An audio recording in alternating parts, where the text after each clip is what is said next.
Hello everyone, in today's video we're going to be making some tib bars. That is, we're going to be training this muscle.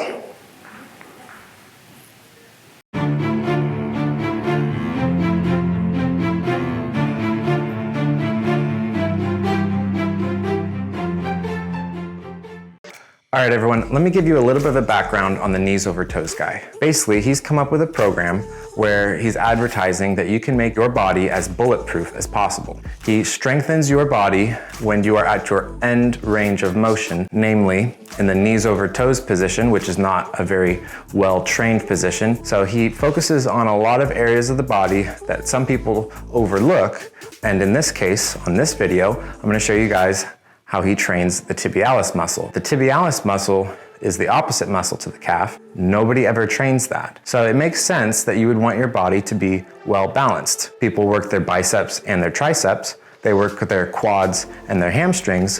Why not work your calves as well as your tibialis muscle? There have been a lot of people that have been taking Ben Patrick, the Knees Over Toes guy's program, and have claimed to have quite a bit of reduction in knee pain, as well as some people who have claimed that they were going to have knee surgery, and then after having taken the Knees Over Toes guy's program, they no longer have to have knee surgery. It's also helped some people recover post-knee surgery. He collaborated with these guys called the Home Gym guys, and they came up with this device that they call the Tib Bar, which they sell commercially.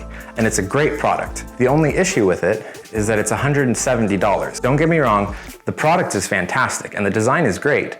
I just think it's a little bit too expensive for me. So I'm gonna try and make a couple cheaper options that are either gonna be stronger, cheaper, or potentially both. There's already a YouTube channel out there called the PD Project who's made a PVC version of the Tib Bar. PVC, dowels, and some screws. And he has a YouTube video that shows you exactly how to make it. He also sells his commercially online and he'll ship it to you. But I just wanted to give you guys some other alternatives that you can make out of wood and steel in order to make it more accessible to all of you guys. So stick around and check out the first project. The first thing that I did in this project is I took some pipe clamps that I had in my shop and I decided to cut the ends off of them. Using my foot as an accurate measuring tool, I marked out how long I wanted each piece to be. I needed 4 pieces that are between 5 and 6 inches long and 1 piece that's between 7 and 8 inches long. Then I took my 8-inch piece of pipe and using my concrete weights as a measuring tool, I marked out where I wanted my holes to be placed.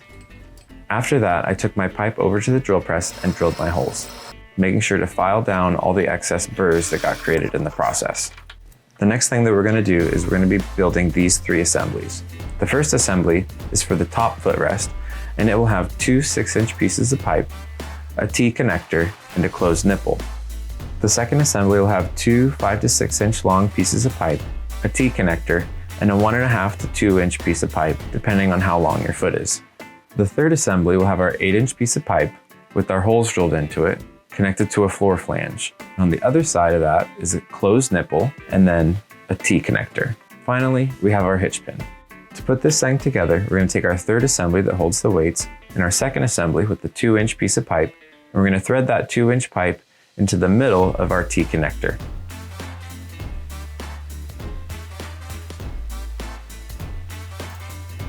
After that's threaded on, we're going to take our final piece and we're going to thread that into the final hole of that T connector. Once that's in place and tightened up, this thing's pretty much done. Once this is all tight, we can put in our hitch pin and we can use it as is if we wanted to. It works pretty good.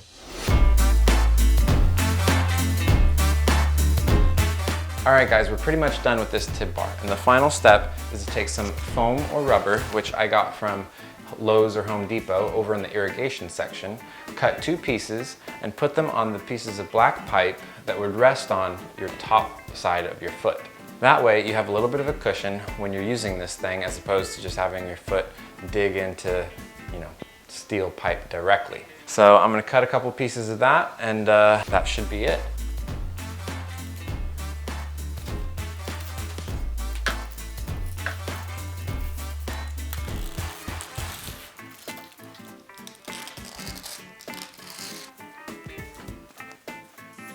As it turns out, that wasn't the final step. I decided to take some 1/2-inch pieces of plywood, cut off the sharp corners, and drill a hole into them. These will slide onto the tib bar and act as a buffer so that the weights and the tib bar don't get scratched.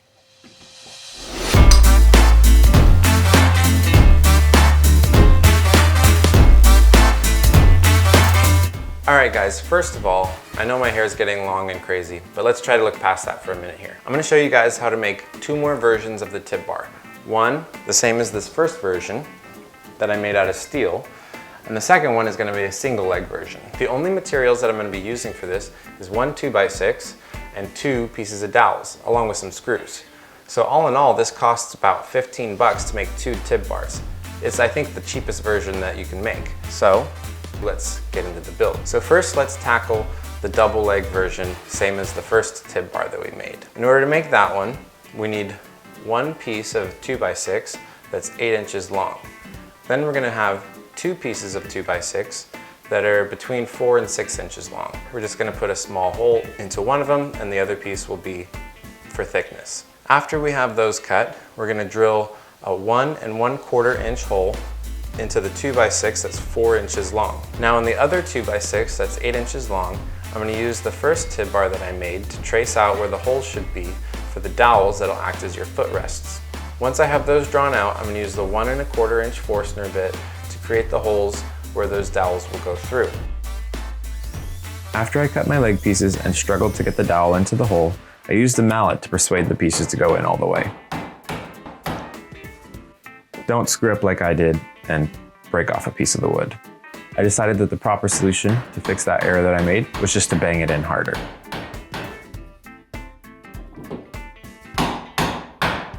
And it worked. The wood split. Good thing I had that backup piece. I pre-drilled the holes 90 degrees from where I did the last time. This is because I wanted the grain direction to go horizontally instead of vertically like I did before. This should help prevent it from splitting. Grain orientation matters. I cut the dowel to length, marked where I wanted the holes to be, and drilled 1/4 inch holes into the dowel on my drill press. That way, when it fits in, I can reuse my hitch pin that I had in my other design. And now this guy's pretty much done. I added 15 pounds of weight just to make sure everything fits, and it holds up just fine.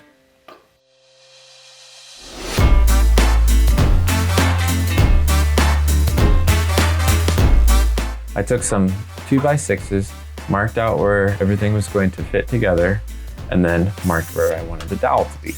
I pre-drilled some holes into the ends of the dowels, as well as into the 2x6s. I drilled my screw into the 2x6, lined it up with the dowel, and then screwed it in all the way. Once I had the first side done, I just had to mark and pre-drill a hole for the second side and drill it in the same way. Next, I pre-drilled the hole where I wanted the dowel to be that holds the weights. I probably should have done this earlier on so I didn't have to take things apart. I went to the drill press, drilled an 1 1/4 inch size hole, and also drilled all the 1/4 inch holes into the dowel that'll hold the weights. Finally, it's time to reassemble everything. I put that 2x6 back into its spot and then put the dowel in. And it can hold the weight just fine. All right, now let's talk about all the different tib bar options. First of all, if you want to go with the most expensive option, it's also the most professional option. Go to the Home Gym Guys website. I'll leave a link down below, and you can get their products for $170. The next most expensive option is probably my version of the Home Gym Guys tib bar. This one, made out of steel pipes, steel connectors, some foam rubber, and a couple pieces of plywood and a hitch pin. If you were to go out and buy each of these leg pieces as 6-inch pieces of pipe, and then if you wanted to go a little bit more above and beyond and put end caps, at least on the top 2 to keep the foam in place, then you'd be spending a little over $50. I do believe it's just as strong as the Home Gym Guys design. So this comes in second place. In third place, we have the PD Project's PVC design if you were to buy it from him. If you were to make it yourself, I think it would be a little bit cheaper. There's a lot more pieces involved than there is in my steel pipe design. It can also only hold Olympic plates whereas mine can hold standard and Olympic, so keep that in mind. But go ahead and check that out. The next most expensive option is a resistance band. You can get a 4-pack of these for $30, or you can buy them individually for $10, $15. And all you need to do with these is tie them to something stable.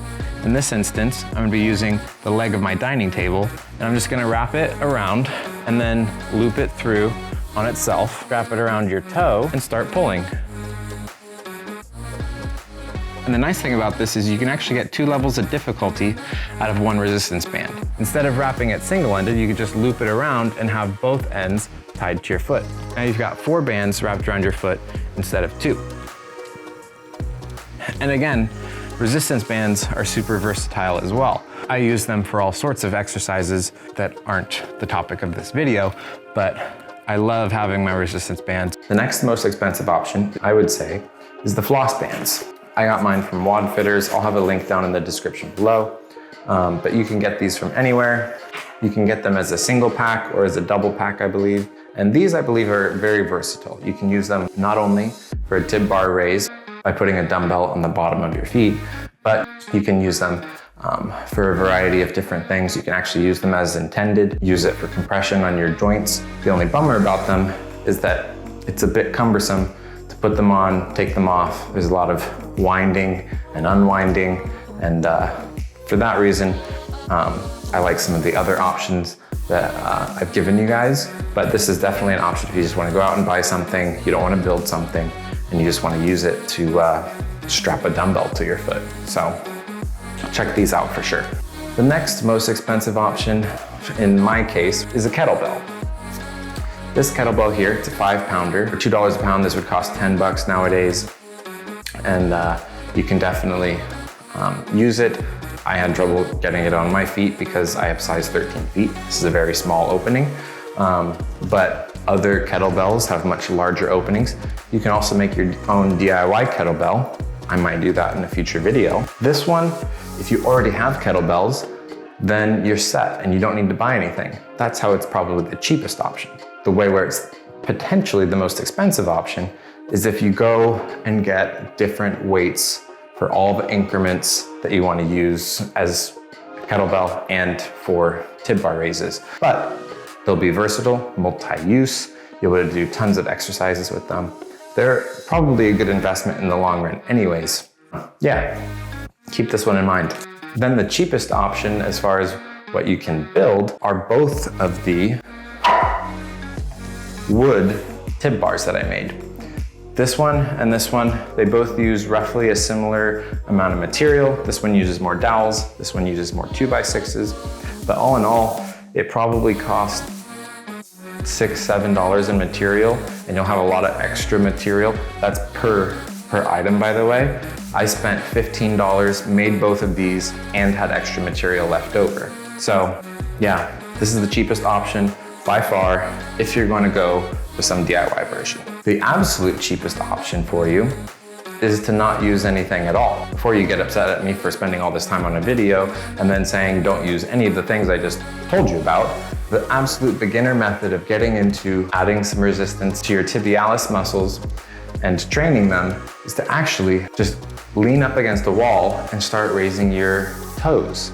You'll be able to do quite a few, and in that case, you're actually training for more endurance in your tibialis muscles and not so much strength. That's where I think these ways of adding weight will come in handy a bit more. Keep in mind, there is a way that you can just train your tibialis muscles a little bit more than you have been. And if you want to go strength training on your tibialis muscles, then I've got tons of DIY options here for you. And I've gone through and showed you what's the most expensive, what's the least expensive. And yeah, pick and choose the one that makes sense for you. Although I haven't maxed out the amount of weight that you can put on these wooden Tib bars, the design is basically the same as what I did in my weight tree video. And on this, I was able to load up to 3 plates on one dowel. That's 135 pounds. I did reinforce it with a screw, but rest assured, you'll be able to load more than enough weight on these wooden Tib bars.